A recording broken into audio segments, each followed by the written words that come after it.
કોઈ ઘટના બનતી હોય છે તો જે ટોળું હોય છે એમાં બધા એક સરખા નથી હોતા. કોઈક નાનો માણસ હોય છે માત્ર જોવા માટે આવ્યો હોય અને આ એનો ઘટનાનો જ્યારે ભોગ બનતો હોય છે. દરબાર સમાજનું ઘર છે જેમને કાંઈ લેવા દેવા જ નહીં બરાબર. એમના ઘર ઉપર લગભગ 100થી વધારે પથ્થરમારો થયો હશે. હું ત્યાં હાજર હતો.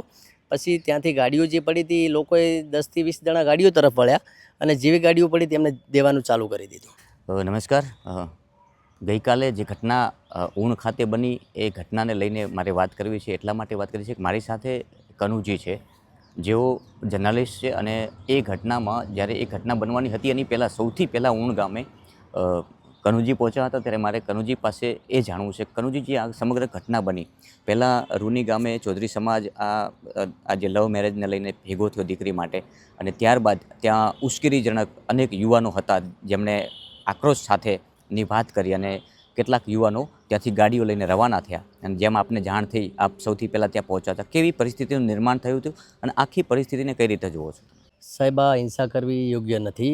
આવા કિસ્સાઓ તો દરેક સમાજમાં બનતા હોય છે અને કોઈ સમાજના 2, 5, 10 વ્યક્તિઓને આ બાબતે બેસી ઉઠક બેઠક કરી અને આનું સમાધાન લાવવું જોઈએ. આ તો દરેક સમાજમાં આ બધી ચાલતી આવે છે. આવું ઘર્ષણ કરવાથી, આવો પથ્થરમારો કરવાથી, તોડફોડ કરવાથી આનો નિકાલ ના આવે બરાબર. મારી સરકારને માગણી છે કે આવું જે લોકોએ આવી રીતના ઉશ્કેરણીજનક પથ્થરમારો કર્યો હોય, ગાડીઓના કાચ તોડ્યા હોય, એમની સામે સખત આમાં કનુજી ઘણા નિર્દોષ લોકો પણ ઘવાયા છે. તો એ નિર્દોષ લોકો માટે પણ કંઈક બોલવું પડે, કારણ કે નિર્દોષ લોકોમાં જ્યારે આવી કોઈ ઘટના બનતી હોય છે તો જે ટોળું હોય છે એમાં બધા એક સરખા નથી હોતા. કોઈક નાનો માણસ હોય છે માત્ર જોવા માટે આવ્યો હોય અને આ એનો ઘટનાનો જ્યારે ભોગ બનતો હોય છે. કહી શકાય કે આપણા વિસ્તારમાં બધી જ સમાજો છે, બનાસકાંઠા અને વાવથરા જિલ્લામાં બધી સમાજો એકબીજા હળી મળીને ભાઈચારાની ભાવનાથી રહેતા હોય છે. પરંતુ આ ક્યાંક અનેક સમાજોની ભાવનાઓ સાથે ઠેસ પહોંચાડી એવા મને દ્રશ્યો દેખાયા. શું લાગે? હા, જે ગઈકાલે ટોળું ઘસી આવ્યું એમને તો ખ્યાલ નહોતો કે દેસાઈ સમાજના ઘર કઈ બાજુ છે. જેવું ટોળું ગામમાં પ્રવેશ્યું એમને ખ્યાલ નહીં કે કઈ જગ્યાએ કોણ ક્યાં રહે છે. જે આવે અહીંયા પથ્થર ઝીકવાનું શરૂ કરી દીધું. અમારે એક મીડિયાકર્મી ત્યાં મારી સાથે કવરેજ કરતા હતા, એમને લોગો હતો, શૂટિંગ ચાલુ હતું. એક વ્યક્તિ આવીને સીધો જ એમને ઘા ઝીકી દીધો ભોડામાં. એ વ્યક્તિને 4 ટોકા આવ્યા અને હાથના ભાગે જ નાનું એક એવું ફ્રેક્ચર થયું છે. તમારી પણ ગાડી? હા, અને મારી ગાડીને કાચ તોડ્યા. હું પોલીસની ગાડી એક હતી, સરકારી વાનની બાજુમાં જ મારી ગાડી પડી હતી. આગળ પ્રેસનું બોર્ડ મારેલું હોય, તેમ છતાં લોકોએ મારી ગાડીને પણ એક ટાર્ગેટ કરી છે અને મારી ગાડીને કાચ તોડ્યા અને મારી ગાડીને પણ બહુ એક ત્યાં જ્યારે આ લોકો ગાડીઓ લઈને અંદર ગયા તો એ ગાડીઓ ઉપર જે હુમલા થયો એ શું? આ જે એ ગાડીઓ લઈને એમને સર્વિસ રોડ ઉપર આવેલા હતા. પછી એમને જેવો પથ્થરમારો છીક્યો એટલે પથ્થર ગમે તે બાજુથી આવતા હતા. ગાડીઓને નુકસાન એવી રીતનું થયું હોય કે અમુક લોકો જે આમના હાથમાં જે ગામમાં પ્રવેશ્યા ને એમના હાથમાં ધોકાને ટોમિયો જેવો હથિયાર હતા. એટલે એમને જેવી પ્રથમ તો ગાડીઓ અમુક જે 20થી 25 લોકો હતા એ પથ્થરમારો કરતા હતા. જે દરબાર સમાજનું ઘર છે જેમને કાંઈ લેવા દેવા જ નહીં બરાબર. એમના ઘર ઉપર લગભગ 100થી વધારે પથ્થરમારો થયો હશે. હું ત્યાં હાજર હતો. પછી ત્યાંથી ગાડીઓ જે પડી હતી લોકોએ 10થી 20 જણા ગાડીઓ તરફ વળ્યા અને જેવી ગાડીઓ પડી તેમને દેવાનું ચાલુ કરી દીધું. નિર્દોષો ઉપર પથ્થરમારો, અને ખાસ કરીને જે આપણા રક્ષણ માટે છે કે જે આ મામલો ઠાળે પડવા માટે સૌથી અગ્રિમ ભૂમિકામાં હતી, એ પોલીસ ઉપર પણ પથ્થરમારો કેટલો યોગ્ય છે? હા, જે પોલીસ ઉપર પથ્થરમારો થયો એ યોગ્ય નહીં બરાબર. આ જે પથ્થરમારો કર્યો છે એમના ઉપર કાર્યવાહી થવી જોઈએ.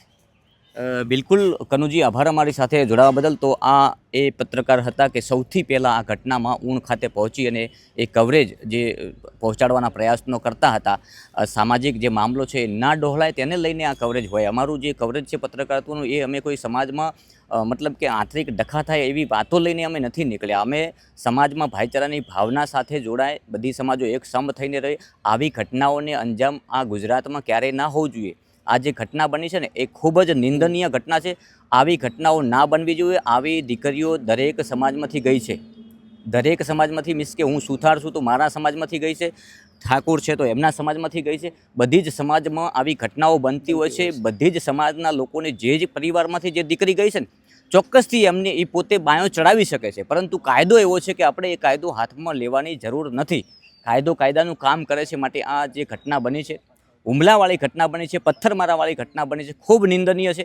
ઉશ્કેરીજનક ક્યારેય કોઈ એવી વાત ના કરવી જોઈએ. આ ઘટનાને શાંતિપૂર્વક પણ આપણે એનો નિવેડો લાવી શકતા હતા, કારણ કે આગેવાનો હતા આપણી સાથે, સામાજિક આગેવાનો હતા. બંને સમાજના સામાજિક આગેવાનો સાથે પરામર્શ કરીને, બંને સમાજના આગેવાનો સાથે એક મિટિંગ કરીને આયોજનબદ્ધ આમાં તમને એક સુખદ અંત મળી શકતો હતો, પરંતુ ઉગ્રતાથી આ જે આખો મામલો બન્યો છે ને એમાં ઘણા લોકો ઘાયલ થયા છે, એમાં નિર્દોષ લોકો પણ હોઈ શકે, પોલીસના જવાનો પણ ઘાયલ થયા છે. આ જે આવા દ્રશ્યો ગુજરાતમાં ના સર્જાવા જોઈએ બીજી વાર.